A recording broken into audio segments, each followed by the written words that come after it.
दोस्तों, अगर आप भी भारत और अफगानिस्तान के बीच T20 वर्ल्ड कप का सबसे रोमांचक मैच देखने के बाद खुश हैं, तो हमारी इस वीडियो को दिल से एक लाइक जरूर कीजिएगा। आज की वीडियो को लाइक टारगेट हमने रखा है मात्र 100 लाइक्स का, तो लाइक करना बिल्कुल भी मत भूलिएगा। तो चलिए अब आपका ज्यादा समय न लेते हुए शुरू करते हैं वीडियो को।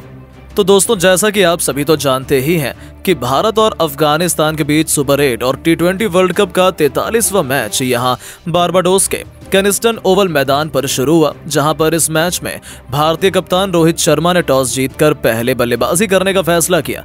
अब दोस्तों, टीम इंडिया की तरफ से जब पारी की शुरुआत करने रोहित शर्मा और विराट कोहली उतरे, तब यहां टीम इंडिया को बहुत जल्द पहला झटका रोहित शर्मा के रूप में लगा, जहां फजल हक फारूकी ने तीसरे ओवर की 5वीं गेंद पर रोहित शर्मा को बड़ा शॉट खेलने पर मजबूर किया और रोहित से गलती ये हो गई कि वो गेंदबाज के जाल में फंस गए और राशिद खान को अपना आसान सा कैच दे बैठे, जिसके चलते रोहित के रूप में बड़ा झटका टीम इंडिया को मात्र 11 रन के स्कोर पर लगा, जहां रोहित शर्मा 13 गेंद में 8 रन बनाकर आउट हुए। अब रोहित के आउट हो जाने के बाद मैदान में उतरे ऋषभ पंत, और आपको पता ही है कि कोहली का फॉर्म इस T20 वर्ल्ड कप में अच्छा नहीं चल रहा है। वहीं दूसरी तरफ पंत शानदार लय में नजर आ रहे थे, लेकिन आज दोनों ही बल्लेबाज भारतीय टीम को निराश करके ही लौटे। जी हां दोस्तों, दरअसल यहां पर दूसरा बड़ा विकेट ऋषभ पंत के रूप में टीम इंडिया का गिरा, जहां अफगानिस्तान के सबसे अच्छे स्पिनर गेंदबाज राशिद खान को फुल लेंथ गेंद पर रिवर्स स्वीप लगाने में चले गए और यहां ऋषभ पंत LBW हुए, तो वो 20 रन केवल 11 गेंद पर बना पाए थे। ऋषभ पंत के आउट होने के तुरंत बाद राशिद खान ने अपनी कातिलाना गेंदबाजी का जलवा दिखाते हुए विराट कोहली को मोहम्मद नबी के हाथों कैच आउट करवा दिया और 24 रन की पारी उनकी भी यहीं पर समाप्त हुई। और जब भारत को यहां पर 3 सबसे बड़े झटके लगे, तो कुल स्कोर केवल 62 रन टीम इंडिया खड़ा कर पाई थी। टीम इंडिया मुसीबत में नजर आ रही थी। अब यहां से एक अच्छी पार्टनरशिप ही भारतीय टीम को वापसी करवाने के लिए बहुत इंपॉर्टेंट थी। मैदान पर सूर्य और शिवम दुबे अब अफगानिस्तान की धज्जियां उड़ाने के लिए तैयार थे। 9वें ओवर की अंतिम गेंद पर सूर्य ने चौका लगाकर अपने इरादे जाहिर कर दिए थे कि वो इतनी आसानी से हार नहीं मानेंगे। 10वां ओवर लेकर आए नूर अहमद को स्टेडियम के दूसरे स्टैंड में छक्के के लिए डिपॉजिट कर शिवम दुबे ने अफगानी खेमे में हाहाकार मचा दिया। तो 12वां ओवर लेकर आए राशिद खान की बेदर्दी से पिटाई करते हुए सूर्य, जहां उनका स्वागत पहली गेंद पर चौके से किया, तो तीसरी गेंद को डीप स्क्वायर लेग के ऊपर से छक्के में तब्दील कर अफगानिस्तान की खुशियों को मातम में बदल दिया। लेकिन दोस्तों, ये मैच तो हर एक मोमेंट में करवट ले रहा था, जहां इस बार राशिद खान ने दोबारा से अपनी बेइज्जती का बदला लेते हुए ओवर की 5वीं गेंद पर शिवम दुबे को LBW कर टीम इंडिया को चौथा सबसे बड़ा झटका दिया, जहां दुबे केवल 10 रन बनाकर पवेलियन लौटे। 11 ओवर में भारतीय टीम केवल 90 रन बना पाई थी और अब सूर्य के साथ हार्दिक के कंधों पर भारतीय टीम को बड़े स्कोर तक पहुंचाने की जिम्मेदारी आ गई थी। भारतीय खेमे में सन्नाटा छाया हुआ था। तभी 13वें ओवर में अजमतुल्ला उमरजाई की गेंद पर सूर्य ने सारी जिम्मेदारी उठाते हुए एक और चौका लगाया और भारत को 100 रनों के पार ले जाकर खड़ा किया। चौथी गेंद पर एक और चौके की बदौलत सूर्य ने 13 ओवर में टीम इंडिया को 110 रनों तक पहुंचाया। सूर्य कुमार यादव अकेले ही अफगानिस्तान के लिए यमराज बने हुए थे। उनका बल्ला रन नहीं, आग के गोले बरसा रहा था। उन्हें रोक पाना किसी भी अफगानी गेंदबाज के बस की बात नहीं हो पा रही थी। और देखते ही देखते 17वां ओवर लेकर आए फारूकी की चौथी गेंद पर सूर्य ने स्टेडियम पर लाजवाब छक्का जड़कर, तो 5वीं गेंद पर मैदान को चीरते हुए चौका जड़कर सूर्य ने केवल 28 गेंद पर अपना खतरनाक शतक भी ठोक दिया और टीम इंडिया के लिए सबसे बड़े हीरो बन गए। लेकिन दोस्तों, हर चीज का अंत आता है और ओवर की अंतिम गेंद पर सूर्य लालच कर बैठे। उन्होंने एक बार फिर बड़ा छक्का लगाना चाहा, यही उनकी सबसे बड़ी गलती थी, जहां उनका आसान सा कैच मोहम्मद नबी ने लपका और सूर्य के साथ टीम इंडिया की आधी पारी समाप्त हो चुकी थी, जहां सूर्य 28 गेंदों पर 5 चौके और 3 खौफनाक छक्कों से सजी 53 रनों की बेमिसाल पारी खेलकर वापस लौट गए। 17 ओवर में टीम इंडिया ने 150 रन बना लिए, लेकिन सूर्य के विकेट के बाद भारतीय पारी ताश के पत्तों की तरह बिखर गई। तो नवीन उल हक ने हार्दिक से अपनी बेइज्जती का बदला लेते हुए उन्हें बाउंड्री पर कैच आउट करवाया और इसी के साथ टीम इंडिया के लगभग बुरी बैटिंग क्रम को समेट दिया था, जहां हार्दिक 24 गेंद पर 3 चौके और 2 छक्कों से सजी 32 रनों की खतरनाक पारी खेलकर वापस लौटे। 18 ओवर में 169 रन बनाकर टीम इंडिया ने अपने 6 बल्लेबाजों को गंवा दिया था। उनके आउट होने के बाद रविंद्र जडेजा के साथ अक्षर पटेल अब टीम इंडिया की अंतिम उम्मीद थे, लेकिन फारूकी की आंधी में वो भी कुछ खास नहीं कर पाए। चौथी गेंद पर जडेजा भी केवल 7 रन बनाकर पवेलियन की शोभा बढ़ाने लौट गए और इसी के साथ भारत का 7वां खिलाड़ी भी ढेर हो चुका था, लेकिन अक्षर पटेल हार मानने के लिए तैयार नहीं थे। पारी के अंतिम ओवर में नवीन उल हक को आड़े हाथों लेते हुए अक्षर ने तीसरी और 5वीं गेंद पर चौका बटोरा। हालांकि पारी की अंतिम गेंद पर वो आउट हो गए, लेकिन उन्होंने 12 रनों का बहुमूल्य योगदान दिया और 20 ओवर में टीम इंडिया को 181 रनों के मैच विनिंग टोटल तक पहुंचा दिया। अब एक नामुमकिन से लक्ष्य का पीछा कर इतिहास रचने के लिए अफगानिस्तान की तरह से रहमतुल्लाह गुरबाज के साथ हजरतुल्लाह जजई की खतरनाक जोड़ी मैदान में उतरी थी। पहले ओवर में ही गुरबाज ने एक चौका और एक छक्का जड़कर कुल 13 रन बटोरे। ऐसा लगा था कि कहीं अफगानिस्तान इस लक्ष्य को हासिल न कर जाए, लेकिन दूसरा ही ओवर लेकर आए रोहित के सबसे बड़े हथियार बुमराह ने गुरबाज को पंत के हाथों कैच आउट करवा अफगानिस्तान को सबसे बड़ा झटका दिया।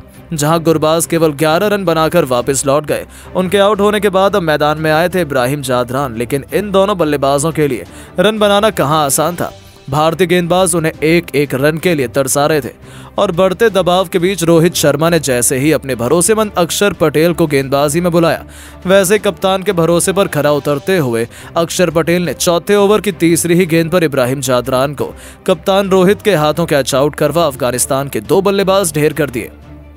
जहां जादरान केवल 8 रन बना पाए तो गरीबी में आटा गीला जसप्रीत बुमराह ने 5वें ओवर की पहली गेंद पर हजरतुल्लाह जजई को भी वापस भेजकर अफगानिस्तान की कमर ही तोड़कर रख दी थी। जहां जजई केवल 2 रन बना पाए और 23 रन पर ही अफगानिस्तान ने अपने टॉप 3 बल्लेबाज गंवा दिए। अब मैदान पर गुलबदीन नाइब के साथ अजमतुल्लाह उमरजाई की जोड़ी मौजूद थी, जिनके कंधों पर अपनी टीम को संभालने की जिम्मेदारी थी। पावर प्ले के अंतिम गेंद पर गुलबदीन ने एक छक्का लगाया और 6 ओवर में अपनी टीम को 35 रनों तक पहुंचा दिया। अब अंतिम 14 ओवर में अफगानिस्तान को जीत के लिए 147 रन चाहिए थे। उनके पास एक से बढ़कर एक धुरंधर बल्लेबाज थे, लेकिन सलाम है भारतीय गेंदबाजों को। हालांकि गुलबदीन नायब और अजमतुल्लाह उमरजाई के बीच अच्छी साझेदारी हुई। इन दोनों ने अपनी टीम को 50 रनों के पार पहुंचाया और मैच में जिंदा रखने की भरपूर कोशिश की, लेकिन इस बार जैसे रोहित ने कुलदीप यादव को गेंदबाजी में बुलाया, इस खिलाड़ी ने 11वें ओवर की दूसरी गेंद पर नाइफ को केवल 17 रन बनाकर पवेलियन का रास्ता दिखाया और अफगानिस्तान को चौथा झटका दिया। और जैसे ही कुलदीप ने यह विकेट भारत को दिलवाया, यहां से तो मानो अफगानिस्तान की पूरी पारी पूरी तरीके से ताश के पत्तों की तरह तहस नहस हो गई। जी हाँ दोस्तों, उनके साथ ही अजमतुल्लाह उमरजाई भी रविंद्र जडेजा की कातिलाना गेंदबाजी के सामने घुटने टेक बैठे और 20 गेंदों पर 2 चौके और 1 छक्के की बदौलत केवल 26 रन बनाकर उन्हें वापस जाना पड़ा। उनके आउट होने के बाद नजीबुल्लाह जादरान और मोहम्मद नबी के बीच अच्छी साझेदारी पनप रही थी। इन दोनों के बीच अफगानिस्तान को 100 रनों के पार पहुंचा दिया था। अभी भी अफगानिस्तान मैच में जीवित थी, लेकिन फिर जैसे रोहित ने अपने सबसे बड़े ट्रम्प कार्ड बुमराह को गेंदबाजी में बुलाया, मानो यहीं से अफगानिस्तान के जबड़े से मैच को बुमराह छीन लाई। जी हां दोस्तों, 16वां ओवर लेकर आए जसप्रीत बुमराह ने अपनी दूसरी गेंद पर जादरान को फील्डर के हाथों कैच आउट करवाकर अफगानिस्तान को छठा झटका दिया। तो उनके आउट होने के बाद कुलदीप यादव ने मोहम्मद नबी का भी शिकार कर अफगानिस्तान की जीत की उम्मीदों को पूरा तरीके से खत्म कर दिया। जहां मोहम्मद नबी 14 गेंद पर केवल 14 रन बना पाए। अब तो केवल फॉर्मेलिटी थी, यहां तक कि खुद कप्तान राशिद खान भी केवल 2 रन बनाकर पवेलियन लौट गए। तो नवीन उल हक को बिना खाता खोले अर्शदीप सिंह ने भारतीय पवेलियन भेजकर अफगानिस्तान के 9 बल्लेबाजों को ढेर कर दिया। तो वहीं 20वें ओवर में अर्शदीप सिंह ने 18 गेंद पर 12 रन बनाकर खेल रहे नूर अहमद का शिकार कर पूरी की पूरी अफगानिस्तान को केवल 134 रन पर ही ऑल आउट कर दिया और 37 रनों से टीम इंडिया को ऐतिहासिक जीत दिला दी।